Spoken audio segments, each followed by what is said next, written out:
ఇప్పుడు మనం గోరుచిక్కుడుకాయ కర్రీ చేసుకుందాము. ఒక 2 టేబుల్ స్పూన్స్ ఆయిల్ తీసుకున్నాను. ఆయిల్ తీసుకున్న తర్వాత ఆయిల్ కొంచెం హీట్ అవ్వనిస్తాను.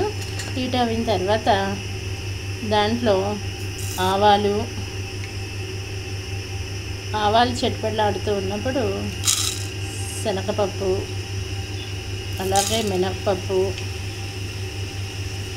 అలానే 2 ఎండుమిర్చి కట్ చేసి పెట్టుకున్నాను. నెక్స్ట్ కొంచెం జీలకర్ర, ఇవన్నీ వేసి కొంచెం బాగా వేగనిద్దాం. బాగా వేగిన తర్వాత ఇదేంటంటే గోరుచిక్కుడుకాయ ప్లస్ కొబ్బరి కర్రీ. గోరుచిక్కుడు ఒక్కటే చేసుకుంటే ప్లెయిన్గా అంత టేస్టీగా ఉండదు, అందరూ తినడానికి కూడా అంత ఇష్టపడరు.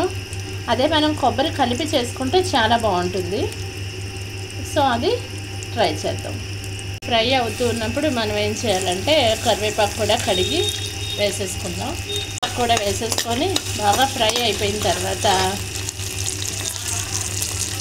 చూడండి, ఇలాగా బ్రౌనిష్ కలర్ రావాలి పోపు టమాటో, అప్పుడే స్మెల్ బాగుంటుంది, టేస్ట్ చాలా బాగుంటుంది. ఇలా వేగనిద్దాము. ఎండుమిర్చి, మినపప్పు, శనగపప్పు, ఆవాలు, జీలకర్ర ఇవి బాగా వేగిన తర్వాత కడిగి పెట్టుకున్న కరివేపాకు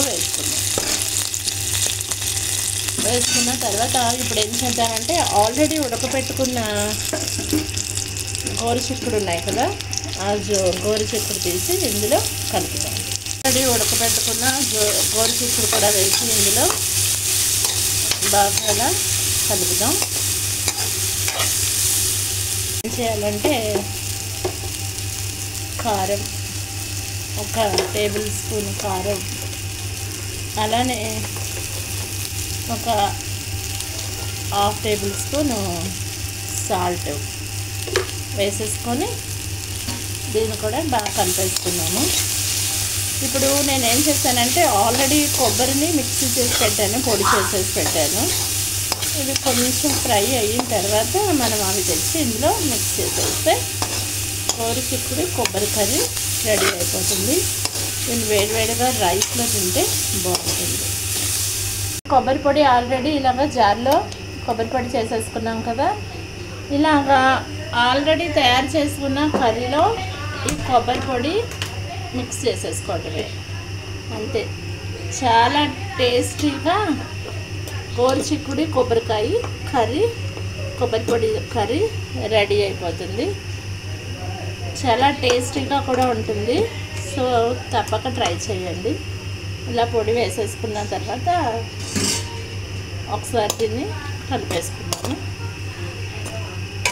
ప్రతి దాంట్లో కూడా కొంచెం అన్న పసుపు వేయండి, ఎందుకంటే పసుపు యాంటీబయాటిక్ కాబట్టి మన ఒంట్లో ఉన్న క్రిములన్నిటిని చంపేస్తుంది. కాబట్టి ప్రతి కర్రీలోనూ కొంచెం పసుపు వేసుకుందాము. సో ఇలాగ ఒక 5 మినిట్స్ పెట్టిన తర్వాత స్టవ్ ఆఫ్ చేసి రైస్లో కర్రీ తింటే చాలా టేస్టీగా ఉంటుంది.